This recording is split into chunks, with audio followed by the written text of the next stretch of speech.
بسم اللہ الرحمن الرحیم۔ السلام علیکم معزز ناظرین، جیسے جیسے وقت گزرتا جا رہا ہے اور ٹیکنالوجی میں جدت پیدا ہو رہی ہے اور ہمارے روزمرہ کے کام آسان ہو رہے ہیں، ٹیکنالوجی نے ہمارے گھروں میں ہماری زندگیوں میں جگہ لے لی ہے۔ ٹیکنالوجیز نے انسانی زندگی کو آسان بنانے کے ساتھ ساتھ کام کو مشکل بھی بنا دیا ہے۔ تیز رفتار اور وقت کی بچت کرنے والی مشینوں نے انسان کی اہمیت کو ختم کر دیا ہے۔ تیز رفتار گاڑیاں شدید ماحولیاتی مسائل کا سبب بن چکی ہیں۔ انٹرنیٹ اور کمپیوٹر پر ہونے والے کاموں اور گیمز نے انسان کو سستی اور کاہلی کی طرف مائل کر دیا ہے۔ جہاں اتنا نقصان ہو رہا ہے، وہاں پر ایک بہت ہی بڑا نقصان ہمارے ساتھ ہونے جا رہا ہے، جس کا ہمیں اندازہ بھی نہیں۔ معزز ناظرین، جدید ٹیکنالوجی نے دھوکہ دہی اور دوسرے جرائم میں بہت اضافہ کر دیا ہے۔ Internet banking, on line banking, finger print scanning کی وجہ سے فراڈ کی سطح بہت ہی زیادہ ہو گئی ہے۔ آئے دن ہمیں یہ خبریں ملتی رہتی ہیں کہ فلاں شخص کے اکاؤنٹ سے اتنے پیسے چوری ہو گئے۔ جب ہر چیز انسان کے فنگر پرنٹ سے منسلک ہے تو پھر پیسے کیسے چوری ہو سکتے ہیں؟ یہ بہت ہی بڑا سوالیہ نشان بن چکا ہے۔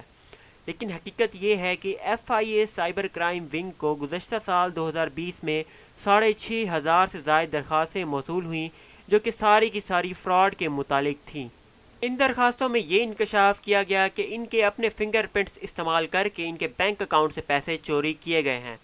ایف آئی اے نے تحقیقات کا دائرہ وسیع کرتے ہوئے اس پر چھان بین شروع کر دی، تو اس کے بعد حیرت انگیز نتائج نکل کر سامنے آئے۔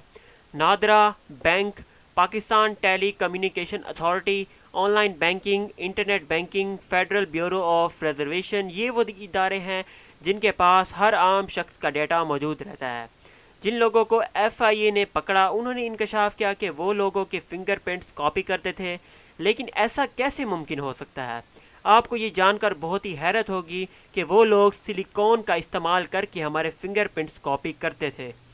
جب بھی ہم کسی دکان پر جاتے ہیں اور اپنا فنگر پرنٹ سکین کرتے ہیں تو ہماری انگلی وہاں پر ایک مخصوص نشان چھوڑ جاتی ہے، جسے بعد میں اس ادارے کا ملازم، چاہے وہ نادرا ہو یا بھی کوئی اور سرکاری ادارے سے تعلق رکھتا ہو، جس کے پاس یہ اختیارات موجود ہوں گے، وہ عوام کا ڈیٹا دیکھ سکے گا۔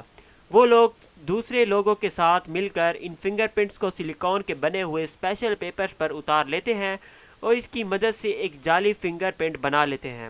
آپ کا وہ فنگر پرنٹ ہر اس اے ٹی ایم مشین اور بائیو میٹرک مشین پر استعمال ہو سکتا ہے جو آپ کے شناختی کارڈ، بینک اکاؤنٹ یا کسی بھی ادارے کے اکاؤنٹ کے ساتھ منسلک ہوتا ہے۔ یہاں پر بہت ہی زیادہ خطرے کی بات یہ ہے کہ ہمیں اندازہ بھی نہیں ہوتا ہم اپنے فنگر پرنٹ کہاں کہاں استعمال کر رہے ہیں، اور بعد میں یہ لوگ ہمارے فنگر پرنٹس کے ساتھ کیا کر سکتے ہیں۔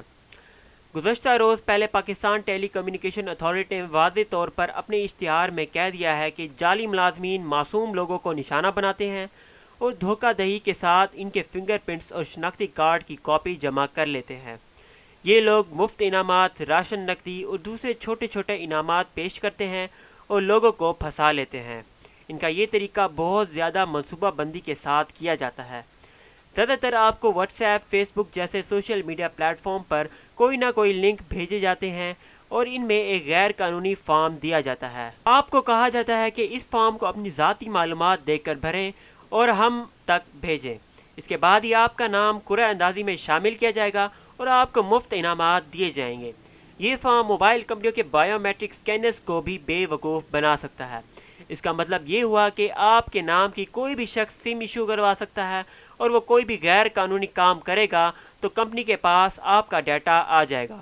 زیادہ تر یہ لوگ مرے ہوئے لوگوں کے شناختی کارڈ جمع کرتے ہیں اور ان کے نام پر سم کارڈ ایکٹیو کروا لیتے ہیں اور اس کو دہشت گردی میں استعمال کرتے ہیں۔